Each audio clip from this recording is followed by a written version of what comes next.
प्रथम त म एउटा अचम्मको सांसदको रूपमा यहाँ आएको छु, किनभने म फरक छु, बोल्ने तरिका पनि फरक छ, काम गर्ने तरिका पनि फरक छ, सबै कुरा म प्राय सबैसँग मिल्दैन।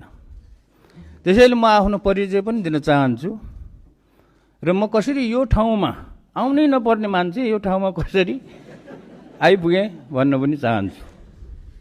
म अमेरिकामा पढेर नेपालमा 2049 साल भाद्र महिनामा आएको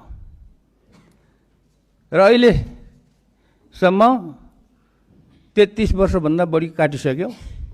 एउटा झोला बोकेर पूर्णकालीन समाजसेवीको रूपमा काम गरिरहेको छु र म चाहिँ राजनीति गर्ने राजनीतिज्ञ होइन, म समाजसेवी हुँ र सेवी नै रहनेछु।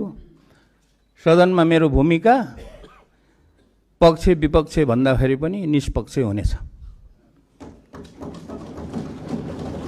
समाजसेवी भएको हुनाले मलाई प्रतिनिधि सभाको चुनावमा उम्मेदवार हुने कुनै रहर पनि थिएन, मैले सोचेको पनि थिएन।